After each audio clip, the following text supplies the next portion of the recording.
Ambassador Chen Wei walked slowly through the long metal hallway that led to the Galactic Council chambers. His black shoes made soft clicking sounds on the shiny floor. He had walked this same path many times before, and each time he hoped things would be different. But deep down, he knew what was coming. The big doors opened with a loud whoosh sound. Inside, the chamber was huge. It looked like a giant bowl turned upside down. The ceiling was so high that Chun could barely see the top. Hundreds of seats filled the space, and in each seat sat a different kind of alien being. Chun saw the Zephyrians first. They looked like tall, thin people, but their skin was blue and wet. They had slits on their necks that opened and closed like fish gills. When they breathed, water droplets fell to the floor. The Zephyrians were whispering to each other and pointing at Chun. Some of them were making sounds that Chun knew were not friendly. On the other side sat the Vorthons. They did not look like people at all. They looked like giant crystals that had been carved into the shape of trees. Light moved through their clear bodies in patterns that changed colors. When Vorthons talked, they made sounds like bells ringing, but Chun's translator told him what they were really saying. Most of it was not nice. Chun walked to the center of the chamber, where a small platform waited for him. This was where humans always had to stand when they came to ask for things. All around him, the aliens in their seats looked down at him like he was some kind of strange animal in a zoo. The noise in the chamber got louder. Chun heard the sounds of many different kinds of alien voices all talking at once. Some sounded like birds chirping. Others sounded like machines grinding metal. Some made sounds that hurt his ears. But his translator worked hard to turn all these sounds into words he could understand. "Look, the baby humans are back," said one voice. "What do they want this time?" said another. "Maybe they want us to teach them how to use fire," said a third voice. This made many aliens laugh. Chun stood straight and waited. He had learned that it was better to wait for the council speaker to call for quiet than to try to talk over the noise. His hands stayed at his sides, but inside his jacket pocket, a small device was recording everything. The device sent the recording far away to a place called Luna, where other humans watched and listened. Finally, the council speaker stood up. The speaker was a hegemony, and it looked like a giant bug that walked on two legs. It was twice as tall as Chun, with 4 arms and skin that looked like black metal. Its eyes were like big red balls that never blinked. When it opened its mouth, Chun could see rows of sharp teeth. "The human will speak," the speaker said.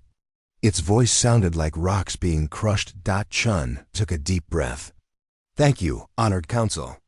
I come here today to ask again for protected status for human settlements in the Outer Rim territories. Our people have built homes and farms on empty worlds. We have hurt no one, but other species keep attacking our settlements and taking our people as slaves." The chamber exploded with noise again. This time it was mostly laughter.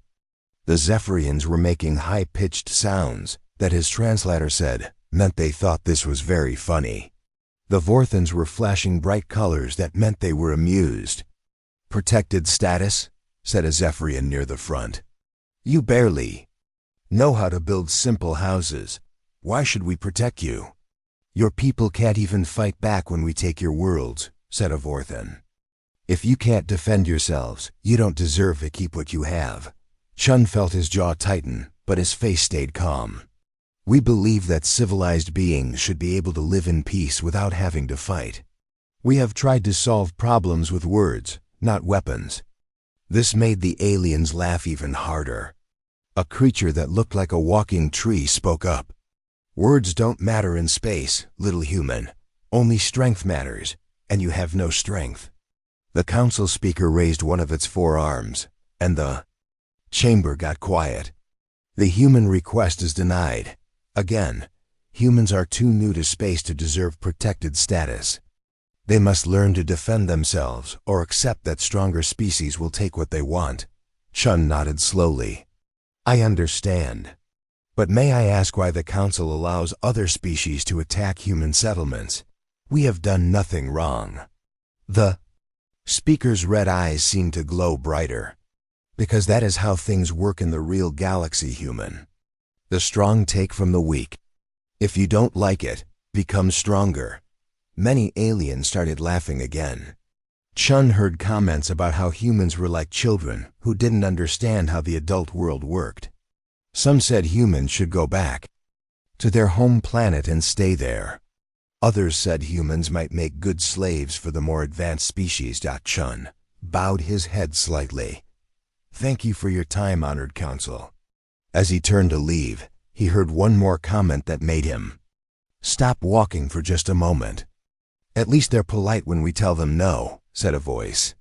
I wonder how polite they'll be when we start taking their home worlds too. The chamber filled with laughter one more time as Chun walked toward the exit. His face stayed calm, but inside his jacket pocket, the recording device kept sending everything to Luna. Far away, in a secret place under the moon's surface, Admiral Sarah Kozlov was watching everything on a big screen. Admiral Kozlov had gray hair and hard eyes. She had been a soldier for most of her life. Around her, other military officers watched the same recording. They all wore the dark blue uniforms of the Human Defense Directorate, a group that most humans didn't even know existed. How long do we keep letting this happen? Asked one of the officers. Kozlov watched Chun leave the council chambers on her screen. As long as it takes for them to cross the line from mockery to real danger. But they're getting close. What's the line, Admiral? Asked another officer. Kozlov turned to look at her staff. The line is when they stop just laughing at us and start killing our children. When that happens, they'll learn why we've been so quiet all these years. On her desk was a red folder marked with symbols that few humans had ever seen. Inside that folder were plans for weapons and ships that could change the galaxy forever. But for now, the folder stayed closed and the weapons stayed hidden. Chen Wei finished his long walk back to his ship. As he sat down in the pilot's seat, he spoke quietly to the recording device. This is Ambassador Chun. The Council has denied our request again. The mockery is getting worse, and some species are talking about taking human homeworlds. I recommend we move to the next phase of preparation. Far away on Luna, Admiral Kozlov heard those words and nodded. She picked up a phone and spoke one word, begin. In secret places all over human space, things started to change. But the aliens in the Galactic Council had no idea what was coming. They thought humans were weak and stupid. Soon, they would learn how wrong they were. 6 months had passed since Ambassador Chen Wei left the Galactic Council chambers. The aliens had continued to laugh at humanity, but now their laughter was turning into something much worse. Captain Maria Santos stood on the bridge of her mining ship, the Iron Prospector, as alarms screamed all around her. Through the front window, she could see 12 Zephyrian warships moving toward her small mining station on Kepler 442b. The ships were sleek and silver, with weapons that glowed blue in the darkness of space. Captain, they're demanding we surrender. The station, said her communications officer, a young man named Tom who had never seen real combat before. His hands were shaking as he worked at his control panel. Maria looked at the mining station below them on the planet's surface. 300 humans lived and worked there, mining rare metals that Earth needed for building new ships and cities. The station had no weapons. It was just a peaceful place where people came to work and raise their families. What do they say? We did wrong? Maria asked. Tom listened to his headset and then looked up with confusion on his face. They say humans never properly claimed this world. They say it belongs to the Zephyrian Empire now. Maria felt anger rise in her chest. Humans had been mining on Kepler 442b for 8 years. They had followed all the Galactic Council rules for claiming new worlds. They had sent the right papers to the right offices. They had done everything the legal way. Tell them we have legal Cling to this world, Maria said. Show them our documents. Tom worked at his controls for a few minutes, then shook his head. They say human documents don't matter.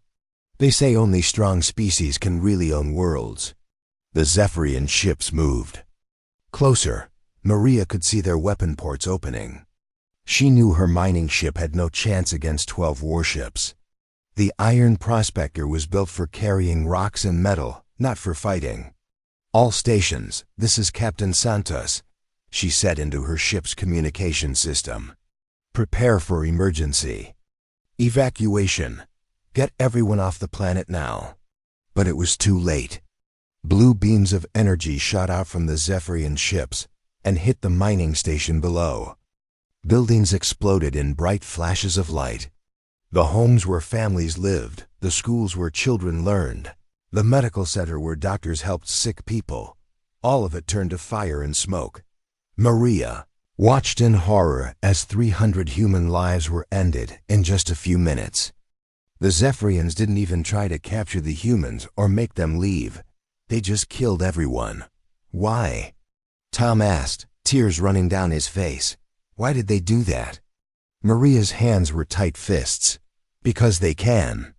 Because they think we're too weak to stop them.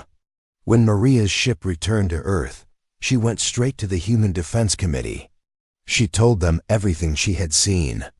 She showed them the recordings of the attack. She gave them the names of every person who had died on Kepler-442b. The committee members listened with dark faces. They had heard similar stories from other places in human space. The aliens were getting bolder. What started as mean jokes was now becoming murder. 2 weeks later it happened again. This time it was the Vorthan Collective. They attacked a human research station near the star called Wolf 359. The station was studying how to grow food in space, hoping to help feed hungry people on human worlds. Dr. Elizabeth Park was the head scientist at the station. She was working late in her laboratory when the Vorthan ships appeared. Unlike the Zephyrians who just destroyed everything, the Vorthans had a different plan. Attention, human research station, came a voice that sounded like music made of broken glass. You will surrender immediately. Your people will serve the collective as workers. Dr. Park knew what that meant. The Vorthans liked to capture humans and make them into slaves. They said it was education, teaching humans how to be useful to more advanced species. We are peaceful researchers, Dr. Park said into her radio. We have families here, children. Please don't hurt them. Peaceful research is for civilized beings, the Vorthan voice replied. Humans are not civilized. You will learn to serve. You're betters. The Vorthans used special weapons that didn't destroy buildings, but made people unable to move. Dr. Park watched helplessly as crystal beings in protective suits walked through her station, collecting human scientists and workers. Like someone might collect insects. They took 87 people that day. Dr. Park was among them. The last message from Wolf 359 research station was her voice, quiet and full of fear. They're taking us away. Please remember us. Back on Earth, President Martinez sat in a meeting room deep underground. Around the table were the most important leaders of humanity. Admiral Kozlov was there, along with generals and ministers and scientists. The attacks are getting worse, President Martinez said. It's not just raids anymore. They're killing our people and taking our children. How many have we lost? Asked General Thompson, the head of Earth's defense forces. 423 dead at Kepler-442b. Admiral Kozlov read from her tablet. 87 captured. At Wolf 359, 3 more small attacks this week at other stations. They're testing us, seeing how far they can push before we fight back. And what does the Galactic Council say? Asked President Martinez. Ambassador Chen Wei, who had flown back from another useless council meeting, shook his head. They call it territorial disputes and cultural misunderstandings. The Zephyrians say they were just claiming unused land. The Vorthans say they were educating primitive beings. What about the other species? Asked General Thompson. Surely some of them think this is wrong. The strong species think it's funny, Chun said. The weak species are too scared to speak up. Some of them are even joining in now. The Krell Federation attacked one of our cargo ships yesterday. They said they wanted to see if humans would fight back. President Martinez was quiet for a long moment. She looked around the table at the serious faces of humanity's leaders. These were good people who wanted peace. They had spent years trying to find a place for humanity among the stars without violence. But the galaxy seemed determined to teach them that peace was not possible. Admiral Kozlov, the president said finally, "Are our special projects ready?" Admiral Kozlov nodded slowly. "The shipyards are ready. The weapons are ready. The soldiers are ready. We just need your order." "Not yet," President Martinez said, "but soon. They think we're weak because we choose not to fight. They don't understand that we're not weak. We're careful. But if they keep killing our people ... She didn't finish the sentence, but everyone in the room understood. Humanity had been holding back its true power, hoping the galaxy would accept them as peaceful neighbors. But the galaxy saw their restraint as weakness and their mercy as cowardice. Far away in space, alien commanders planned their next attacks on human worlds. They laughed about how easy it was to hurt humans. They made jokes about which human planet they would attack next. They had no idea that their laughter was being recorded, their plans were being watched, and their time was running out. On Luna, in secret rooms that no alien had ever seen, humans worked on projects that would change the galaxy forever. Ships that could move faster than anything the aliens had ever imagined. Weapons that could turn planets to dust. And most dangerous of all, the patience of a species that was tired of being mocked and murdered. The aliens thought they were hunting sheep. Soon they would learn they had been poking sleeping dragons. The warning came too late. Sarah Jenkins was playing in her backyard on New Geneva when the first alien ships appeared in the sky. She was 7 years old and loved to chase butterflies through her mother's flower garden. The butterflies on New Geneva were special. They had wings that sparkled like tiny rainbows in the sunlight. Sarah's mother, Anne, was hanging clothes on the line when she heard the sound. It started as a low hum, like distant thunder. But the sky was clear and blue, with no storm clouds anywhere. Anne looked up and saw dark shapes moving across the sun. "Sarah, come inside right now," Anne called to her daughter. But Sarah was watching the ships with wonder instead of fear. She had never seen real alien ships before. To her, they looked like giant metal birds flying in perfect formation. She counted 12 of them, then 20, then so many she lost count. New Geneva was humanity's most peaceful world. 3 million people lived there in small towns and cities scattered across green farmland. The planet grew food for a dozen other human worlds. There were schools and hospitals, parks and libraries, places where children could grow up safe and happy. The planet had no military bases, no weapons factories, no soldiers. The people of New Geneva believed that if you didn't threaten anyone, no one would threaten you. They were wrong. Commander Vex of the Hegemony Third Fleet stood on the bridge of his flagship, the Death's Edge. He was looking down at the peaceful green world below through his ship's main viewer. Vex was old for a hegemony, with scars across his black metallic face from many battles. He had destroyed 17 worlds in his long career, but never one quite like this. "Commander," said his weapons officer, "we're detecting no military targets, no defense stations, no weapon systems at all." Vex made a sound like grinding metal that other hegemony knew was laughter. "Perfect. This will show the galaxy what happens to species that refuse to learn their place." "Sir, there are 3 million humans down there," the weapons officer said. "Most of them are civilians. Many are children. Vex turned his red eyes toward the weapons officer. Good. When we kill their children, the humans will finally understand that their weakness has consequences. Begin the bombardment. Back on New Geneva, Anne Jenkins grabbed her daughter's hand and ran toward their house. All around their neighborhood, other families were doing the same thing. People were shouting, children were crying, and emergency. Sirens were starting to wail from the town center. Anne's husband, David, was already in the house, trying to call the Planetary Defense Office on his communication device. But all he got was static and busy signals.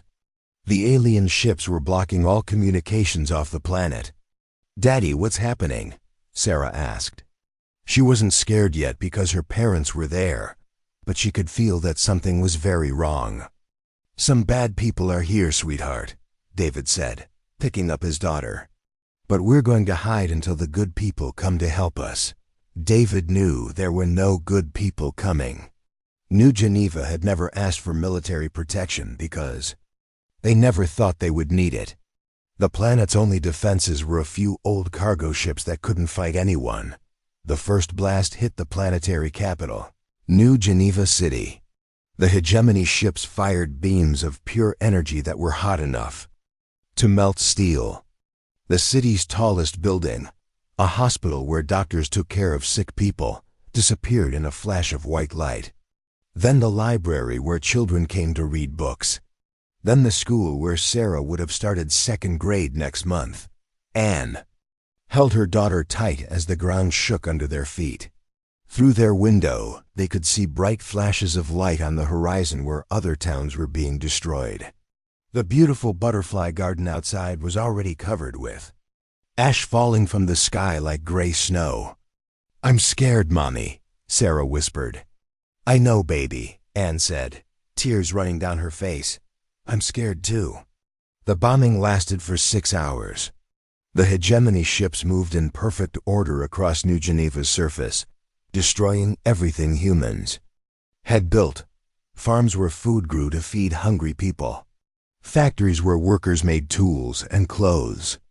Homes where families lived and loved and raised their children. The Jenkins family hid in their basement until the house above them caught fire. David tried to get his wife and daughter to safety, but the streets were full of burning wreckage and poisonous smoke. They made it 3 blocks before the next wave of energy blasts hit their neighborhood. Sarah's last words were, "Daddy, make the bad people stop." When the attack was over, New Geneva was a dead world. The green farmland was burned black. The cities were piles of melted metal and broken stone. The rivers ran red with ash and worse things. 3 million people had lived there in the morning. By evening, none were left alive. Admiral Kozlov received the first reports in her command center, deep under Luna's surface. She sat in her chair and watched the real-time images from New Geneva on her wall of screens. Her officers stood around her in complete silence as the scope of the destruction became clear. "How many?" Admiral Kozlov asked quietly. "All of them," said Colonel Martinez, her second in command. "Every man, woman, and child on the planet. The hegemony didn't even try to capture prisoners. They just killed everyone." Admiral Kozlov closed her eyes for a moment. When she opened them again, they were hard as steel. "Show me the Galactic Council's response." The response came on screen a few minutes later. It was an official statement from the council speaker, the same insectoid creature that had mocked Ambassador Chen Wei so many times before. "The Galactic Council regrets the unfortunate incident at the human colony world. However, the hegemony exercised their legal right to claim undefended territory. The Council advises all species to maintain proper defenses if they wish to keep their worlds." Admiral Kozlov stood up slowly. Around her, every officer in the command center was watching her face. They all knew what this moment meant. For 70 years, humanity had chosen restraint. They had chosen to hide their true strength, hoping the galaxy would accept them as equals. They had endured mockery, insults, and small attacks, always believing that peace was possible, but the murder of 3 million innocent people, including children like Sarah Jenkins, had crossed a line that could never be uncrossed. "Colonel Martinez," Admiral Kozlov said, her voice deadly calm. "Send a message to President Martinez. Tell her the restraint protocols are now terminated. Tell her it's time to show the galaxy what humans really are when our children are murdered." She walked to a wall safe that had been sealed for 70 years. Inside were the activation codes for humanity's true military power. Ships that could travel faster than light itself. Weapons that could crack planets in half. Soldiers trained for a kind of warfare that the galaxy had never seen. "Ma'am," said Colonel Martinez, "what should I tell the fleet commanders?" Admiral Kozlov took the codes from the safe and held them in her hands. Each code represented the power to destroy entire star systems. For 70 years, humans had kept this power secret, locked away, hoping they would never need to use it. "Tell them to prepare for war," she said. "Tell them the galaxy wanted to see what humans do when pushed too far. Tell them that everyone who laughed at us, everyone who attacked us, everyone who stood by and watched while our children were murdered. Tell them they're about to find out why we kept our weapons hidden." Far above, on the surface of Luna, hidden launch bays began to open for the first time in decades. Inside those bays waited ships that moved like shadows and struck like lightning. The galaxy had spent years mocking humanity for being weak. Now they were about to learn the difference. Between weakness and restraint, the age of human patience was over. The age of human war was about to begin. President Martinez stood before the camera in the White House briefing room. Her face was calm, but her eyes held something that had never been there before. Behind her, the flags of all human worlds hung in perfect rows. In a few minutes, her words would reach every human settlement across the galaxy. She had not slept for 3 days, not since the first reports from New Geneva arrived. 3 million people dead. An entire world turned to ash and bone. Children who would never grow up, families who would never reunite, dreams that would never come true. "My fellow humans," President Martinez began, her voice steady and clear. "For 70 years, we have walked among the stars as peaceful neighbors. We have chosen restraint over revenge, diplomacy over destruction, hope over hatred. We believed that if we showed the galaxy our best nature, they would accept us as equals." She paused and looked directly into the camera. Across human space, families gathered around screens to listen. Workers stopped their jobs. Children in schools sat quietly in their classrooms. 3 days ago, that hope died with 3 million innocent souls on New Geneva. Our children called for help, and no help came. Our people begged for mercy and found none. The galaxy watched our suffering and called it entertainment. President Martinez stepped closer to the camera. "Today, our restraint ends. Today, the galaxy will learn what humanity truly is when our families lie dead and our patience is exhausted. We will show them why we kept our weapons hidden. Not because we were weak, but because we were the only ones strong enough to choose mercy. That choice is no longer available." As her speech ended, something began to happen across human space that the aliens had never seen before. Factories that made farming equipment suddenly started building different things. The machines that had been making tractors and plows now began making weapons and armor. The peaceful cargo ships that aliens were used to seeing disappeared into hidden shipyards to be changed into something new. On the industrial world of New Detroit, factory worker James Chun watched as his assembly line stopped making mining robots and started making something else. The new machines looked like robots too, but these had weapons instead of tools, armor instead of sensors, and programming that made James nervous. "What are these for?" asked his partner, Maria Santos. James read the work order on his tablet. "Says here they're called battle units, military-grade artificial intelligence, self-repairing combat systems." Maria had never heard of such things. I thought humans didn't make military robots. I thought so too, James said. But look at these specifications. These things are designed to fight in space, on planets, even inside enemy ships. And according to this, we've been making the parts for them for 20 years. We just never put them together before. The same thing was happening on dozens of human worlds. The peaceful mining operation on Asteroid Belt Station 7 revealed that half their mining equipment could be converted into weapon systems in just a few hours. The Agricultural Research Center on Harvest World announced that their crop genetics lab was actually designing biological weapons that could destroy alien food supplies. Admiral Kozlov stood in the command center of Luna Base, watching reports come in from across human space. Her officers moved quickly around the room, coordinating the largest military mobilization in human history.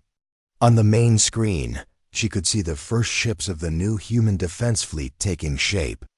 "Admiral," said Colonel Martinez, "the Titan shipyards report they're ready to launch the first Void Breaker." Admiral Kozlov nodded. The Void Breakers were humanity's most secret project. Each ship was built around a single weapon system that could do things the aliens thought were impossible. "How many do we have ready?" 12 Void Breakers, 47 Phantom-class destroyers, and over 200 support vessels. All equipped with the new quantum drive systems and AI targeting. "And the crews? All volunteers, Admiral. We had to turn away millions of people who wanted to join. After New Geneva. Well, everyone wants to help." Admiral Kozlov looked at the tactical display showing human space. Red markers showed where alien attacks had happened. Blue markers showed where human fleets were gathering. For the first time in months, there were more blue markers than red ones. "Ma'am," said Lieutenant Williams from the communication station, "we're receiving a message from the Galactic Council. They want to speak with our leadership." "Let me guess," Admiral Kozlov said. "They want to negotiate now that they see us mobilizing." "Actually, ma'am, they're demanding that we stand down our fleets. They say we're violating galactic law by building military ships without Council permission." Admiral Kozlov laughed, but it was not a happy sound. "Tell them we're done asking permission. Tell them they had 70 years to treat us as equals, and they chose mockery and murder instead." Meanwhile, in the Outer Rim territories, Captain Sarah Kim was preparing her ship for its first real mission. The Phantom-class destroyer Silent Thunder was unlike any ship humans had operated before. It was fast enough to travel from one star system to another in hours instead of weeks. Its weapons could punch through alien armor like paper. And most importantly, it was completely invisible to alien sensors. "Captain," said her tactical officer, "we have confirmation from Fleet Command. The Zephyrian battle group that attacked Kepler 442b is still in that system. They're using our old mining station as a base." Captain Kim looked at her crew. These were not career soldiers. They were miners, farmers, teachers, and parents who had volunteered to fight after New Geneva. Each of them had lost friends or family to alien attacks. Each of them was ready to show the galaxy that humans were not helpless victims. "How many ships do they have?" Captain Kim asked. 12 warships, same as when they attacked the mining station. They think they're safe because they have superior numbers and firepower. "They think wrong," Captain Kim said. "Take us to jump speed. It's time to show them what human technology can really do." The Silent Thunder disappeared from normal space and reappeared near Kepler 442b in less than an hour. The Zephyrian ships were floating near the ruins of the human mining station, their crews probably celebrating their easy victory over defenseless humans.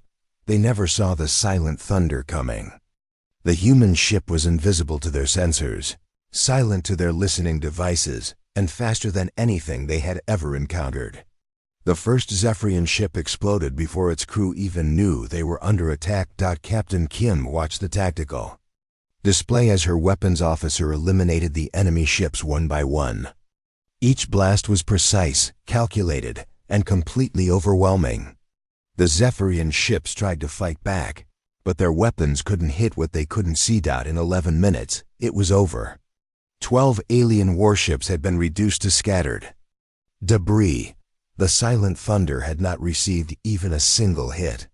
"Captain," said the communications officer, "we're picking up a transmission from one of the escape pods."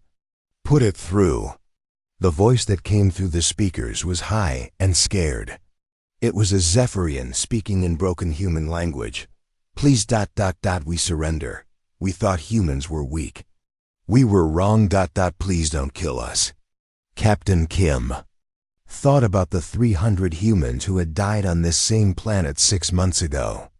She thought about the families torn apart, the children who would never grow up, the dreams that had been destroyed. The aliens had shown no mercy then, but Captain Kim was human, and humans were different. "This is Captain Kim of the Human Defense Fleet," she said into the radio. "You attacked and murdered innocent people on this world. You laughed about it. You thought we were too weak to stop you. You were wrong about that too. But unlike you, we don't murder helpless people. You will be taken prisoner and tried for your crimes. That's the difference between us and you."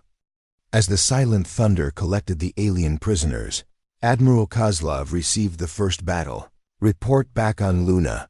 One human ship had destroyed 12 alien warships without taking any damage." It was exactly what she had hoped for.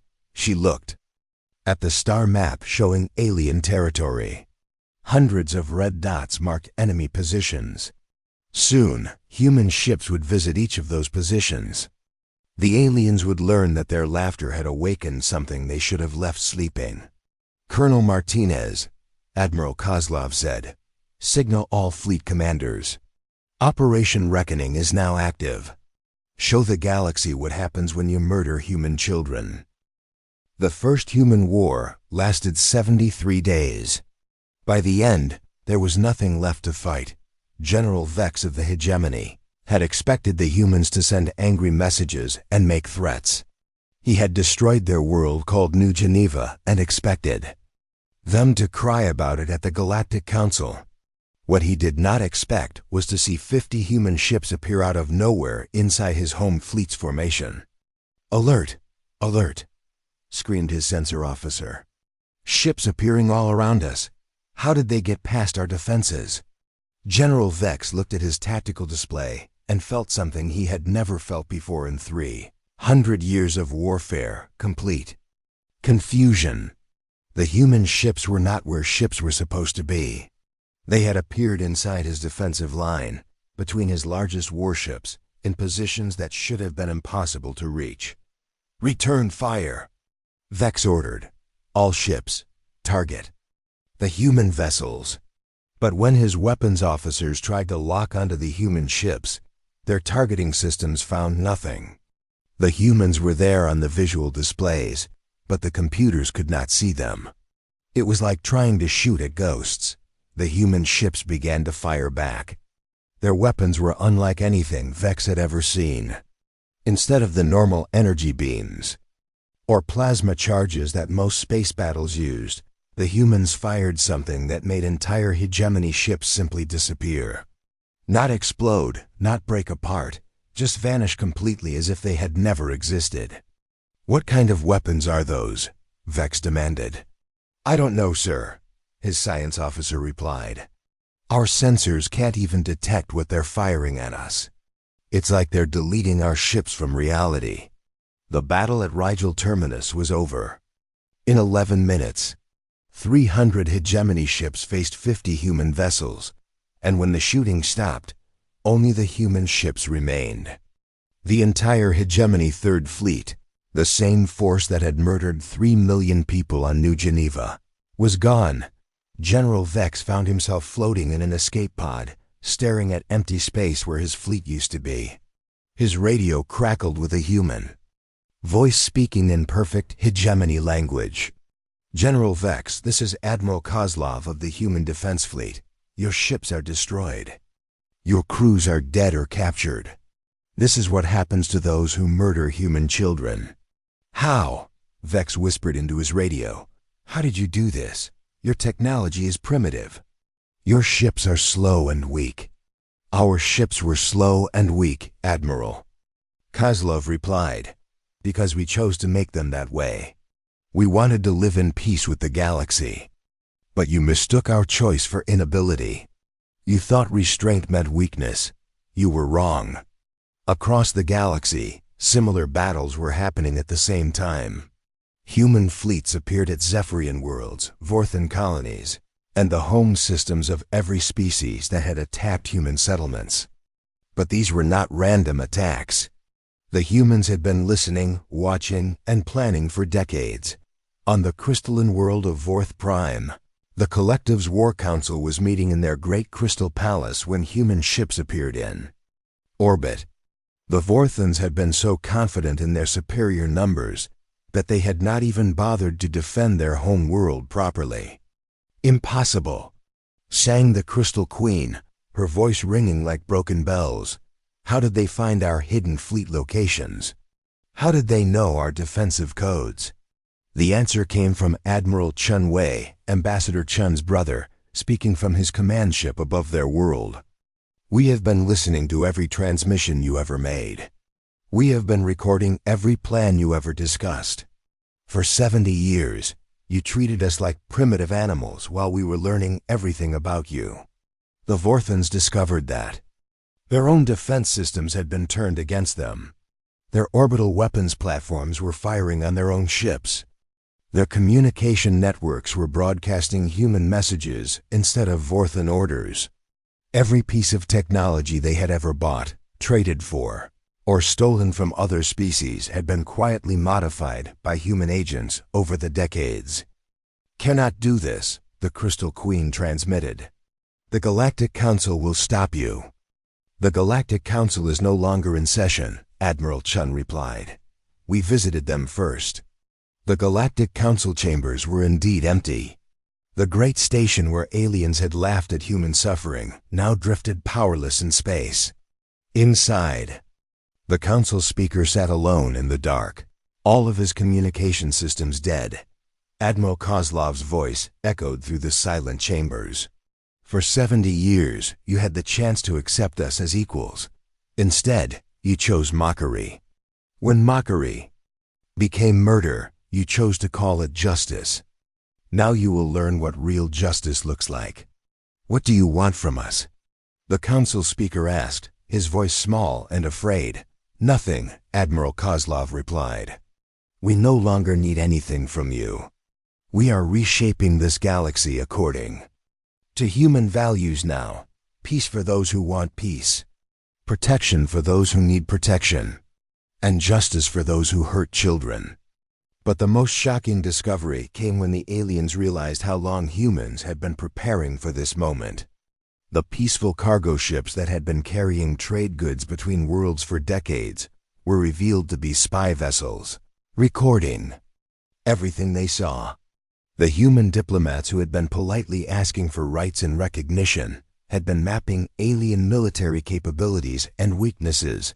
On Zephyr 7, the planet's defense minister was reviewing the wreckage of his fleet when he found something that made his blood run cold. Hidden inside the debris of his flagship was a small device with human writing on it. When his technicians analyzed it, they discovered it had been transmitting the ship's location, weapon status, and crew communications directly to human intelligence for over 2 years. "They have been inside our systems all along," the defense minister reported to his government.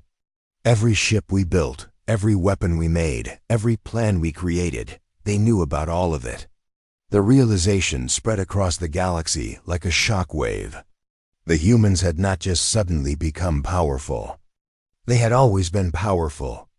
They had been hiding their strength while carefully studying every alien species, learning their weaknesses, preparing for the day when their patience would finally run out. Species that had once mocked humanity now sent desperate messages begging for mercy.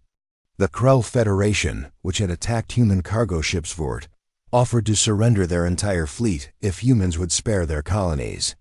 The Mantis swarm, which had enslaved human researchers, released all their prisoners and begged for forgiveness.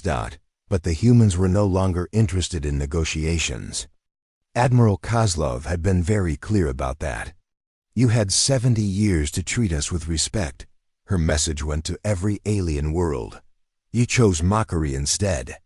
You had countless chances to live in peace with us. You chose violence instead. You could have accepted us as equals in your galaxy. You chose to make it our galaxy instead. The war ended when there was simply no one left willing to fight. Every alien military force had been destroyed or surrendered. Every government that had supported attacks on humans had fallen. The species that remained were the ones that had never harmed human settlements or had actively opposed the violence. Admiral Kozlov stood on the bridge of her flagship as it entered orbit around Earth. Below her, the blue and green world that had given birth to humanity sparkled in the sunlight. Around her, the largest fleet in galactic history waited for her orders. "Admiral," said Colonel Martinez, "we have reports from all sectors. The war is over. All hostile forces have been eliminated or surrendered. What are your orders?" "Admiral." Kozlov looked out at the stars where humans now flew without fear of attack. She thought about Sarah Jenkins and the other children who had died on New Geneva. They would never see this moment, but their sacrifice had not been forgotten. "Send a message to all surviving alien governments," she said.